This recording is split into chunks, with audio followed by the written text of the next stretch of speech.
새로울 신, 매울 신, 무엇보다 믿을 신, 뉴스 신세계 헬마우스 임경민 작가 오셨습니다. 어서 오세요. 안녕하세요. 예, 매주 목요일엔 이분과 함께합니다. 장성철 소장 어서 오세요. 네, 안녕하세요. 아니 오늘은 어떻게 마스크를? 아니 제가 국민의힘으로부터 네. 자꾸 가짜 보수 패널이라고 공격을 당해가지고 네네. 얼굴 가리면 저인지 모를 것 같아서 제 마스크 썼어요. 다음에는 네. 파란색 말고 빨간 마스크를 저희들이 따로 준비를. 좀 부탁드려요. 예. 소위 좌파는 파란색, 네. 예, 우파는 빨간색, 근데 중립은 검은색. 저는 이렇게 검정색이에요, 분류하셨더라고요. 검정색. 아, 검정색? 네. 검정색 마스크 준비해드리도록 하겠습니다. 제 펜도 검정색 펜을 쓰고 있습니다. 예, 오늘 임경민 작가도 검은색 옷을 입고 오셨네요. 네, 뭐 의식한 건 아닙니다. 예, 알겠습니다. 자, 오늘도 청취자분들과 청취율 전체 1등의 기쁨 나눕니다. 저희에게 축하 메시지 보내주신 분들에게 오늘도 30분 커피 쿠폰 보내드립니다. 화끈하네요. 네. 짧은 건 50원, 긴 건 100원이 드는 문자번호 샵 8001번, 무료인 스마트 라디오 미니로 보내주시면 되겠습니다. 다시 말씀드립니다만은 유튜브 댓글로는 보내드릴 방도가 없습니다. 그러니까 어플리케이션 미니 또는 문자번호 샵 8001번으로 보내주시기 바랍니다. 자, 오늘의 뉴스 만나보겠습니다. 태영호 논란 이번 주 내내 그치지가 않습니다. 그렇습니다. 어제 저희가 이제 이 시간을 통해서 단독 보도했던 노컷 뉴스가 사실상 시리즈 형식으로 태영호 의원 관련된 의혹 보도를 준비하고 있다라고 말씀을 드렸는데 오늘 오전에 단독 보도가 또 나왔습니다. 이번에는 의원실에서 채용했던 일명 청년 보좌관들이 조금 문제가 됐습니다. 지난해 7월에 청년 보좌관으로 일했던 17세 A씨 같은 경우에는 알고 봤더니 태의원 지역구의 거액 후원자의 손녀였다라는 게 이제 드러났는데 A씨의 조부는 손녀의 청년 보좌관 활동이 끝나고 나서 4개월 뒤에 태영호 최고위원한테 300만 원을 후원한 걸로 이제 확인이 됐고요. 올해 또 1월부터 2월까지 청년 보좌관으로 활동했던 대학생 B씨 같은 경우도 태 최고위원의 지역구인 강남구 역삼동에서 사업을 하고 있는 C 회장의 자녀였다라고 합니다. C 씨는 과거 한나라당 소속으로 당 부대변인 그리고 서울시 의원을 역임한 이력이 있고요. 국회의원 예비 후보로 출마하기도 했던 인물입니다. 특히 그 자녀인 B 씨를 채용하기 직전에 보좌진 단톡방에서 태영호 의원이 최근 재정 여건 때문에 청년 보좌진 숫자를 줄여야 된다라고 이야기를 하면서도 땡땡땡 회장 그 CC의 딸은 꼭 넣어줍시다라고 굳이 언급한 대목을 또 보도하기도 했습니다. 이 두 건 모두 공개 채용 절차를 거치지 않은 사적 채용의 성격이었고요. 그러다 보니까 이 국회의원실에서의 활동이라는 게 대학 입시를 할 때나 혹은 뭐 취업 활동을 할 때 활용할 수 있는 주요 경력이기 때문에 혹시 대가를 받고 특혜를 준 게 아니냐 이런 논란이 나오는 겁니다. 태의원 쪽에서는 악의적인 보도다라고 하면서 청년 보좌관은 봉사활동의 일종인데 무슨 굉장한 특혜가 된다는 얘기냐라는 취지로 반박을 했습니다. 예, 마스크를 쓰고 계신 장성철 소장님. 봉사활동인데 특혜가 되느냐 이 취지의 반박 적절한가요? 특혜라고 보긴 어려워요. 예, 제가 이제 보좌관 있을 때도 저희 방에 뭐 청년 보좌관들, 인턴들 이렇게 채용을 하는데 이분들에게 월급을 주지 않아요. 그러니까 어떤 교통비도 주지 않고 순수한 자원봉사다. 근데 밥은 이제 뭐 우리가 구내식당에서 사준다 이러는 거고 여기에 뭐 대학 입시 취업 등의 뭐 주요 경력 해가지고 우리가 뭐 우리 방에서 활동한 인턴 증명서 같은 거 띄워주는데 그거 솔직히 도움 하나도 안 되거든요. 근데 이럴 수는 있겠죠. 만약 이해관계가 있는 사람을 여기 경험을 시켜준다든지 네. 아니면은 다른 사람들도 국회에서 봉사활동하는 거 경험하고 싶어 하는데 이들에게만 그런 기회를 준 것은 기회의 형평성에서 문제가 있겠지만 이것을 뭐 특혜라고 보기에는 저는 좀 어렵다라고 말씀드립니다. 자, 인턴 증명서를 혹시라도 끊어주셨다면 네. 거기에 나와 있는 시간대로 다 근무를 하셨는지 인턴으로 검찰이 검증을 좀 해주셔야 될 것 같고요. 아니 그렇게 얘기하니까 자꾸 국민의힘에서 뭐라고 하는 거예요. 아니 맞잖아. 그게 이제 국룰이 된 거 아닙니까? 인턴을 했으면 시간대로 제때 와서 딱딱 맞춰서 했는지 검찰이 검증을 해야 되잖아요. 어디가 검증해요? 검증을 해주셔야 되고 혹시 봉사활동을 해서 태영호 의원 명의로 표창장이라든지 봉사상이라든지 이런 상장이 나갔다면 그 상장이 입시에 영향을 끼쳤는지 모든 대학을 압수수색해서 검증을 해야 되는 게 아닌가. 이게 국룰이 된 거 아닙니까? 저 여기 자리에 있는 것도 좀 불편해요. 아니 그게 국룰이 됐잖아. 예. 할 말이 없네. 그다음에 여기 재정 여건 때문에 보좌진 줄여야 한다라는 단톡방 내용이 보니까 이게 뭐 봉사활동인지 아닌지 모르겠습니다만 일부 뭔가 현금이 나갔다는 얘기 아니에요? 글쎄 근데 제가 국회에서 그래도 한 대여섯 명의 방에 있었는데 그런 적은 없어요. 어떤 뭐 돈을 주거나 그렇죠. 경비를 준 네. 적은 없어요. 저도 그런 경우를 잘 못 들어봤는데 근데 여기는 재정 여건을 고려해서 뭐 이런 게 단톡방에 나와버렸어요. 어쨌든 태의원 측에서 악의적인 보도라고 하니까 후속 보도를 한번 또 지켜보시죠. 아, 예. 주로 지켜보자는 말로 예. 말씀을 매듭 지어 주시더라고요. 네, 장성철 소장 말씀하신 대로 이제 만약에 식사를 제공하는 거라면 네. 식사비도 부담이 될 정도로 이제 뭐 의원실 사정이 좀 어려워졌을 수는 있겠죠. 아니, 태영호 TV를 통해서 꽉꽉 채워서 돈 잘 받고 있기 때문에 쪼개기 후원 우리는 필요 없다라는 게 태영호 의원의 네. 공식적 답변이기 때문에 재정 여건이 글쎄요. 식사비 주지 못할 정도로 재정 여건이 안 좋았다? 이건 태영호 의원 본인의 말과 조금 어긋나는 것 같아요. 돈이 없다라는 얘기는. 예. 알겠습니다. 자, 셀프 회부 본인이 한다고 얘기하셨는데 그것도 안 했다면서요? 그렇습니다. 태영호 최고위원이 소위 이제 JMS 민주당 메시지 논란이 있었습니다. 페이스북에 지난 4월 17일에 썼던 메시지인데요. 정크머니 섹스 민주당이라고 했었던 이 메시지 때문에 굉장히 좀 논란이 컸었고 그래서 그 당시에 태영호 최고위원이 보좌진의 실수라고 해명을 하면서 저와 당사자를 당 윤리위원회에서 심사하도록 요청하겠다 이렇게 약속을 했었습니다. 그런데 이제 이번에 확인을 해보니 이 관련 그 징계 절차가 개시된 윤리위에서 징계 절차를 개시한 지난 1일까지도 5월 1일까지도 당 윤리위원회에 태영호 의원 자신과 보좌진의 징계 요청서를 별도로 제출을 하지는 않았다고 합니다.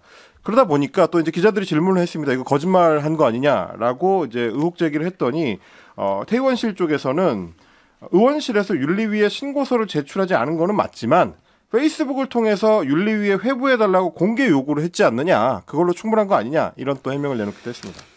이게 실무적인 실수인지 의도적인 실수인지 제가 봐야 되겠지만 국민의힘 윤리위원회 같은 경우에는요. 어디서 요청이 들어와야 이렇게 그럼요. 윤리 심판 절차를 거쳐요. 그냥 자신들이 그냥 인지수사하듯이 그렇게 안 해요. 그래서 이것은 조금 좀 논란이 있는 문제다라고 말씀드려요. 자, 최고위를 취소했고 어제 윤리위원회를 심야에 소집을 하기도 했어요. 즉 이것이 하나의 그 형식적 절차냐 아니면은 태영호 최고위원이 결과적으로는 소위 그 뭐 어떤 언론에서는 이렇게도 표현을 버려지는 거냐, 버려지는 과정이냐, 아니면은 뭐 이런 절차를 거치면서 다시 살리는 경우도 있잖아요. 절차를 다 거쳤는데 깨끗합니다라고 보증을 해주는 절차냐, 아니면 버리는 절차냐. 근데 봐주려고 한다면 예. 윤리위를 갑자기 열어가지고 자 이것도 징계 사유로 넣자라고 결정을 긴급하게 하지도 않았을 것이고 네. 오늘 최고위원회도 안 열지 않았을 거예요. 그래서 지도부의 분위기를 보면 되게 강경해요. 네. 어떤 얘기까지 나오냐면 이번 기회에 태영호 의원을 지도부에서 빼는 그러한 강력한 조치를 취해야 된다. 그 정도로 상당히 강경한 목소리가 나오더라고요. 그것은 기본적으로 태영호 의원을 제대로 징계하지 않으면 대통령실이 공천에 개입을 한다라는 이미지를 줄 수 있기 때문에 네. 이것은 윤리위원회 규칙 제4조에 의해서 품위유지 위반으로 거짓말을 했다라는 식으로 해가지고 강한 징계가 나올 것 같습니다. 근데 이제 문제는 그러면 실질적으로 그렇게 할 수 있는 장치가 무엇일까 하는 지점일 것 같습니다. 네. 어제 태영호 최고위원이 직접 이제 긴급 기자회견을 열었던 입장을 이제 살펴보면 굉장히 좀 강경했었기 때문에 스스로 자진 사퇴를 하지는 않을 것 같은 분위기인데 네. 그렇다면 일단 뭐 당원권 정지 같은 징계가 가능하고요. 그렇게 되면은 일단 뭐 자격은 정지가 되지만 만약에 징계 기간이 지날 때까지 기다리게 될 경우에는 네. 최고위원회 복귀를 하게 됩니다. 이제 그 문제가 하나가 있고 그 징계 기간 동안에 또 사퇴를 하지 않을 경우에는 당 지도부가 태영호 최고위원을 빼고 불안정한 상태로 운영이 될 수밖에 없기 때문에 지도부 입장에서 조금 부담이다라는 점이 하나가 있고요. 그러면 그보다 높은 수준의 징계는 결국 제명인데요. 제명을 하고 이제 보궐선거를 실시해서 최고위원을 새로 뽑을 수 있습니다. 근데 문제는 현역 의원을 제명하려면 최고위원회에 이제 의결을 거쳐야 되고 또 의원총회에서도 제적의원 3분의 2의 찬성을 받아야 하기 때문에 이 과정을 거치는 것도 지도부 입장에서는 또 상당한 부담이 아니냐 뭐 이런 얘기들이 있습니다. 그래서 제가 봤을 때는요. 당원권 정지 최소한 10개월 이상 때릴 것 같아요. 내년 총선 출마 못하게 한다. 공천 신청을 못하게 하는 공천 거죠. 신청을 아예 못하게 하는 거죠. 그런데 10개월 정도 때리면 2월 달부터는 또 최고위원회 회의 나올 수 있으니까 네. 그 이상을 때려가지고 내년 총선 때까지 지도부로서 활동을 못하게 할 강한 중징계가 예상된다라고 말씀드립니다. 근데 그러면 선출직 최고위원이 청년 최고위원까지 포함해서 4명인데 김재원 최고위원도 뭐 10개월 이상이 될 거다라는 예측들을 5명. 여의도에서 많이 5명. 했잖아요. 아, 5명. 네, 청년 최고위원. 청년 최고위원까지. 근데 그 중에 3명이 최고위원직을 수행하지 못하면 비대위로 전환할 수 있잖아요. 아직 저기 날리지 않았으니까요. 아, 좀 월요일 날 기다려볼까요? 윤리위의 결정을 예. 기다려 보시죠. 예, 하여튼간에 어쨌든 당선된 청년 최고위원을 제외하고 당원이 뽑은 최고위원 4명 중에 2사람이 윤리위원회에서 당권이 몇 개월 정지될까? 당원권 이게 이제 정지. 당원권 정지가 몇 개월이 될까가 지금 관심사가 되는 굉장히 초유의 사태가 또 벌어지고 있고 이 와중에 네. 비윤계는 물론이고 안철수의 역습이다라고 얘기할 정도로 안철수 의원이 아주 뼈 있는 말을 했습니다. 그렇습니다. 오랜만에 지금 언론의 중심에 섰는데 지난 2월이었죠. 기억하실 겁니다. 여당 전당대회가 이제 한창 준비되던 전국에서 이진복 수석이 국회에 와서 이런 말을 했었습니다.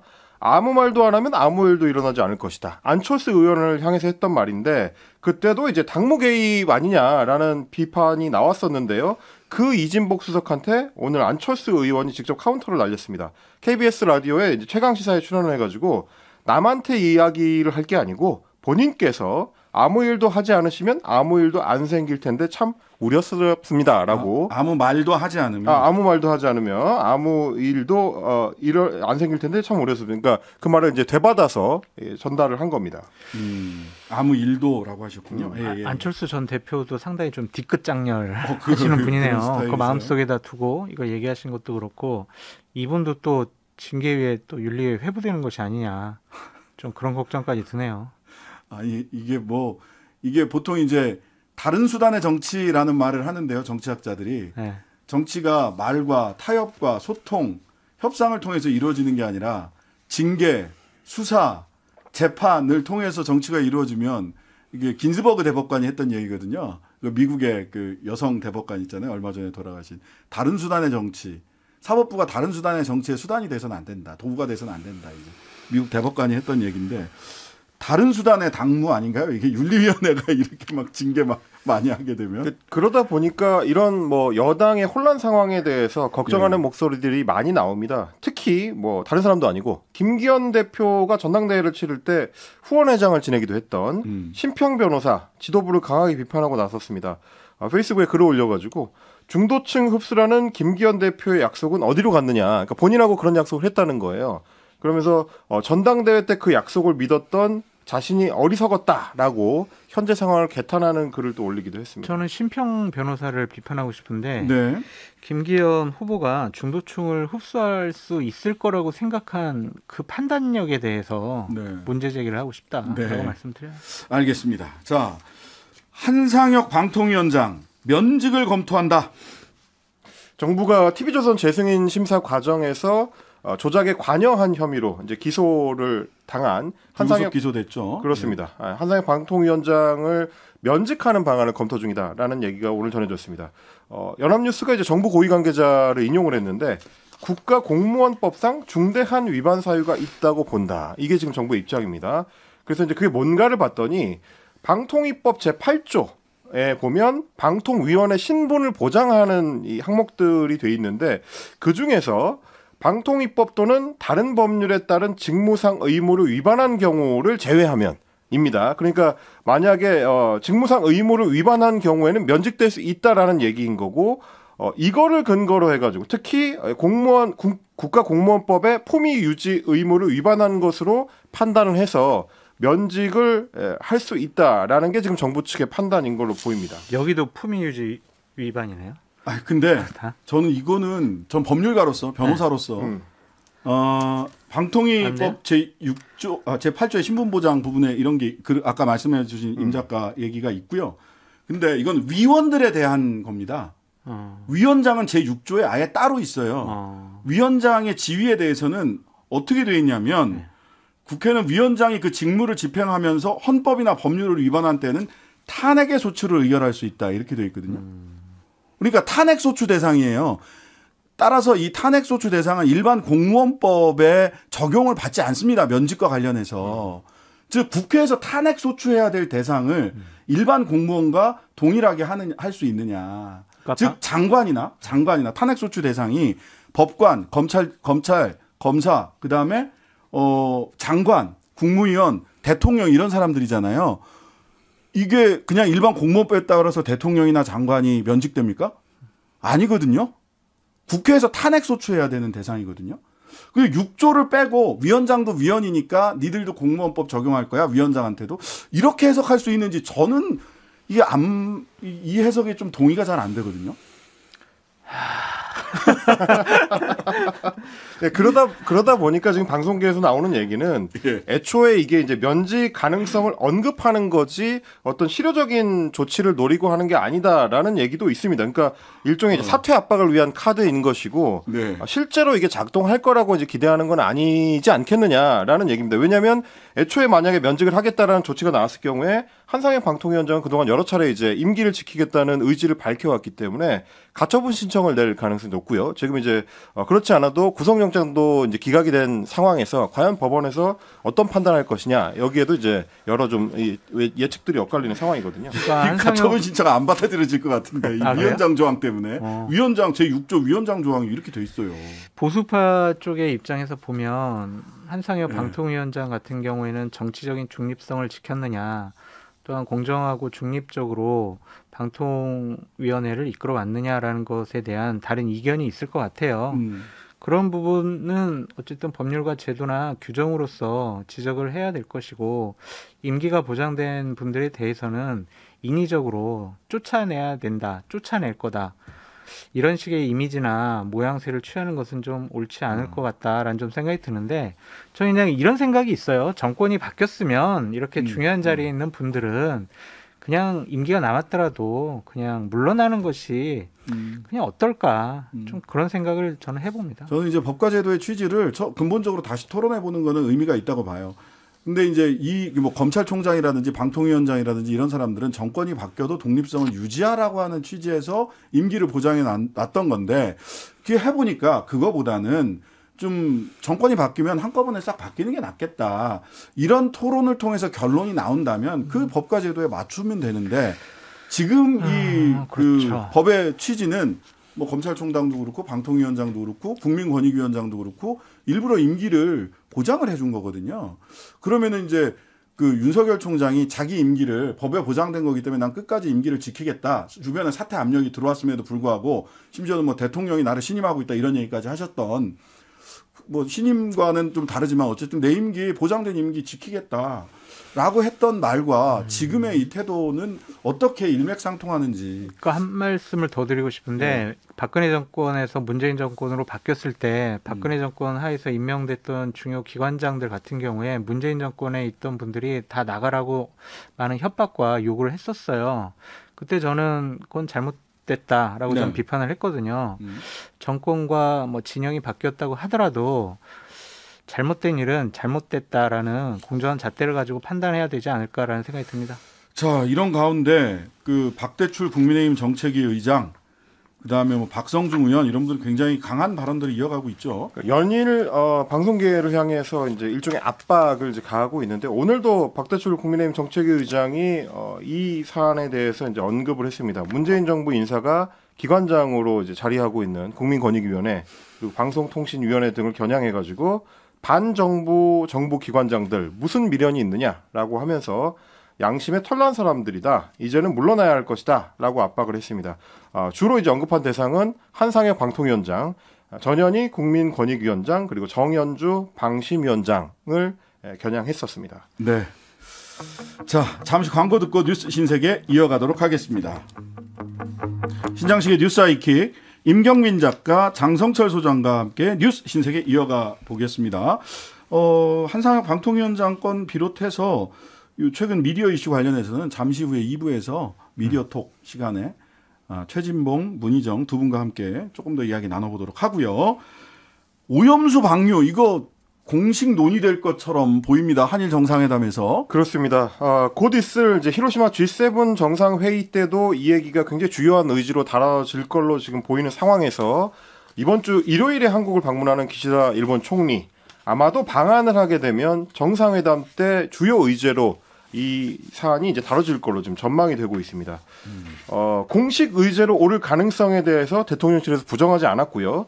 오늘 이제 기자들의 질문에 대해서 언론과 국민들이 중요한 문제라고 생각한다면 굳이 현안에서 제외할 필요가 없다라고 밝혔습니다. 그러니까 의제로 논의한다는 것 자체를 따져보면 다루지 않는다는 것보다는 아무래도 방류 관련한 이 조건을 다는 이 논의가 될 가능성이 크기 때문에 국민들 입장에서 좀 걱정이 되는 대목이고요.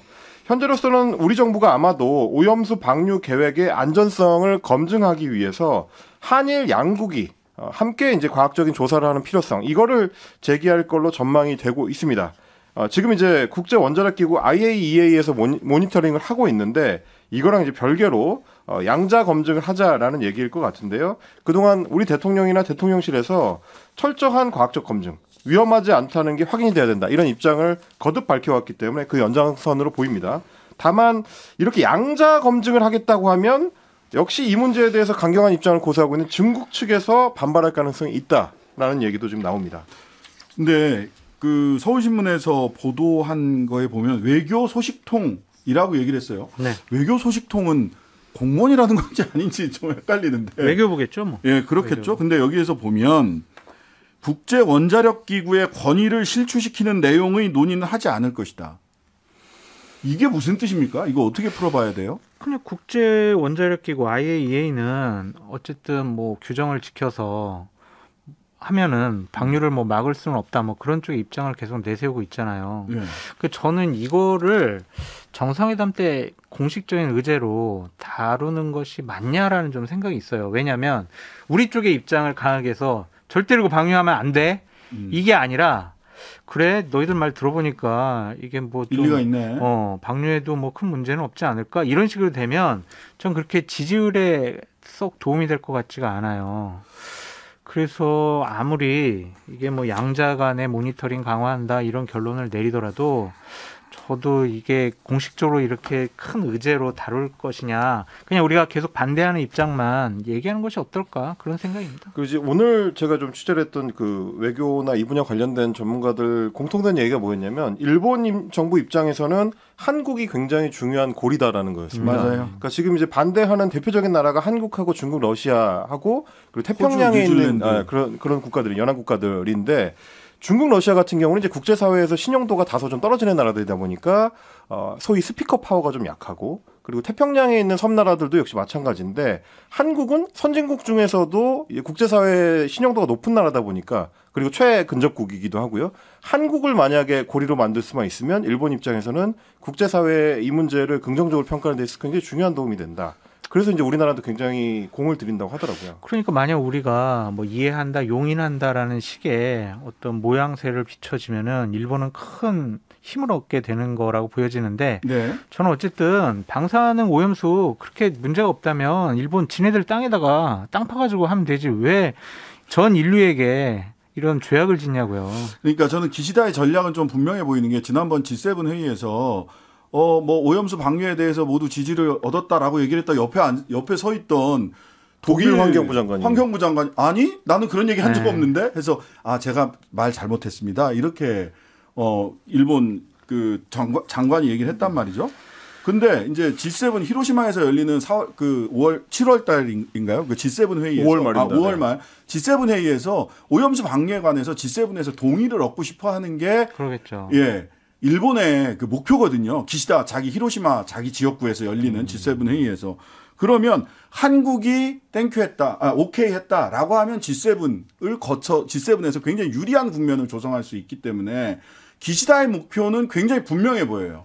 이 목표를 한국 정부는 어떻게 그러면 핸들링을 할 거냐. 아니 방사능 오염수가 문제 없다면 기시다는 그 방사능 오염수가 이렇게 방류되는 그쪽 지역의 물을 정수해가지고 자기 먹으라고 그래요. 난 정말 이런 인류에 정말 너무나 큰 죄악을 저지르는 사람 같아요. 이 사람들. 그러니까 우리 입장에서는 그러다 보니까 최근에 나오는 얘기가 사죄와 반성까지는 아니더라도 기시다 총리가 방한하게 되면 과거사 문제에 대해서 메시지를 내놓는 방식으로 해결을 시도할 것이다라는 전망이 나옵니다. 역대 내각 계승 이거는 그동안도 일본 정부 계속 이제 얘기를 해왔던 거기 때문에 네. 이 정도의 메시지를 내고 이 오염수 방류와 관련된 협상안을 만들어 가겠다라는 취지로 보이는데 과연 그 정도 메시지를 우리 국민들이 납득할 수 있을지는 좀 조금 더 지켜보도록 하고요. 자, 지금까지 뉴스 신세계 임경민 작가, 장성철 소장이었습니다. 감사합니다. 고맙습니다. 하루 종일 기다려지는 진짜 시사. 평일 저녁 6시 5분 신장식의 뉴스 하이킥.